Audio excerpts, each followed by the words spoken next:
আমাদের মধ্যে অনেক রকমের অহংকার হয়।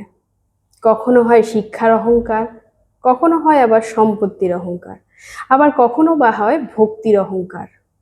কেউ কেউ মনে করে আমরা যেভাবে ভগবানকে ভক্তি করি, আরাধনা করি, এরকম আর কেউ করতে পারে না। আর সবাইকে সেইভাবেই ভগবানকে আরাধনা করা উচিত, ভক্তি করা উচিত। এসো আজকে এই বিষয়ে একটা গল্প বলি। নারদ মুনি একদিন বিষ্ণু ভগবানের কাছে গেল, গিয়ে বলল, প্রভু প্রভু, আমি হচ্ছি আপনার সব থেকে বড় ভক্ত।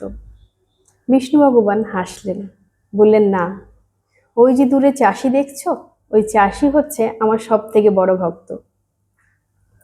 নারদ মুনির পা থেকে মাটি সরে গেল, কারণ নারদ মুনি মনে করতো যে সেই সব থেকে বড় ভক্ত।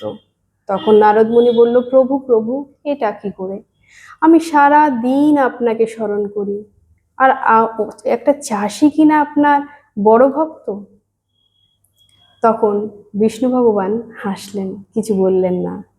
নারদ মুনি মন খারাপ করে সেখান থেকে বিদায় নিল, আর সোজা পৌঁছালো ওই চাষির বাড়িতে। লুকিয়ে দেখতে থাকলো যে ওই চাষি সারাদিন কি করে। প্রথমে দেখলো চাষি সকালে উঠে ভগবানকে প্রণাম করলো, তারপর বেরিয়ে গেল কাজে। সারাদিন চাষ করলো, কঠোর পরিশ্রম করলো, লাঙল টানলো, তারপর সন্ধেবেলা বাড়ি ফিরলো। ফিরেই খাওয়া দাওয়া করে আবার ভগবানকে প্রণাম করে ঘুমিয়ে পড়ল। নারদ মুনি তখন ছুটে ছুটে বিষ্ণু ভগবানের কাছে পৌঁছালো, পৌঁছে বলল, প্রভু, ওই চাষি তো মাত্র দুবার আপনাকে স্মরণ করে, আর আমি সারা দিন আপনাকে স্মরণ করি, ত্রিভুবন ঘুরে বেড়াই, তাহলে কি করে একটা চাষি আপনার বড় ভক্ত, আমি নয়? তখন বিষ্ণু ভগবান হাসলেন, হেসে নারদ মুনিকে একটা পাত্র দিল, দিয়ে তাতে তেল ভর্তি করে দিয়ে বললেন, যাও ত্রিভুবন ঘুরে এসো এই পাত্র নিয়ে, দেখো যেন এক ফোঁটা তেলও এই পাত্র থেকে না পড়ে।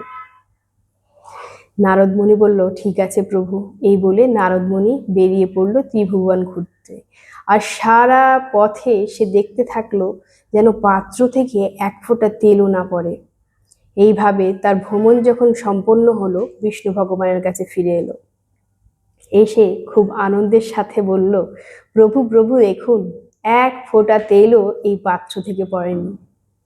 তখন বিষ্ণু ভগবান হাসলেন, হেসে বললেন যে এই যে তুমি ত্রিভুবন ঘুরে এলে এই পাত্র নিয়ে, তার মধ্যে আমাকে কতবার স্মরণ করলে? সাথে সাথে নারদ মুনির মুখ শুকিয়ে গেল, কারণ নারদ মুনি তো ভুলেই গেছিল এই প্রভুর কথা। কারণ তার একটাই কথা মাথায় ছিল, যে প্রভু বলেছেন এই পাত্র থেকে এক বিন্দু যেন তেল না নিচে পড়ে। তখন নারদ মুনির মুখ শুকিয়ে গেল, বলল, প্রভু প্রভু, আমাকে ক্ষমা করে দিন। আসলে আপনি বলেছিলেন যে এই পাত্র থেকে যেন এক ফোঁটা তেলও না নিচে পড়ে, তাই আমি যতক্ষণ ত্রিভুবন ঘুরে বেড়ালাম আমার পুরো মন ওই পাত্রের দিকেই ছিল, ওই তেলের দিকেই ছিল, তাই আমি আপনাকে ভুলে গেছিলাম প্রভু, আপনাকে স্মরণ করিনি, আমাকে ক্ষমা করবেন। তখন বিষ্ণু ভগবান হাসলেন, হেসে বললেন, ওই যে চাষি দেখেছো, ওই চাষি সারা দিন কঠোর পরিশ্রম করে আর কঠিন সংসারের বোঝা পালন করে, তবু সে মনে করে আমাকে দুবার স্মরণ করে। তাই ওর ভালোবাসার মধ্যে নেই কোনো কপটতা, নেই কোনো ছল, আছে শুধুমাত্র ভালোবাসা, পবিত্রতা আর সরলতা। আর তোমার যে ভালোবাসা আমার প্রতি, সেটা শুধুই অহংকার। তোমাকে তো আমি একটা ছোট কাজ দিয়েছিলাম, ত্রিভুবন ঘুরে আসতে এই পাত্র নিয়ে, তাতেই তুমি আমাকে ভুলে গেলে। আর ওই চাষি সারা দিন কঠোর পরিশ্রম করেও, সংসারের বোঝা টেনেও আমাকে সে দুবার স্মরণ করে।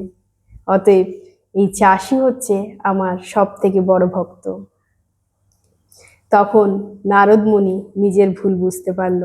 সে বুঝলো যে ভগবানকে ভক্তি করতে করতে তার মধ্যে একটা ভক্তির অহংকার জন্মে গেছে। তার মনে হয়েছে যে তার মতো ভক্তি মনে হয় জগতে আর কেউ করতে পারে না। সে তখন তার ভুলটা বুঝতে পারলো। তাই সে প্রভুকে বলল, প্রভু আমাকে ক্ষমা করবেন, আমি আমার ভুল বুঝতে পেরেছি। এই বলে নারদ মুনি সেখান থেকে প্রস্থান করলেন। এই হলো আজকের গল্প। আশা করি তোমাদের সবার ভালো লেগেছে। পরের দিন আসবো আবার নতুন গল্প নিয়ে। ভগবানের কাছে সবার মঙ্গল কামনা করে আজকের মতো বিদায় নিচ্ছি। নমস্কার।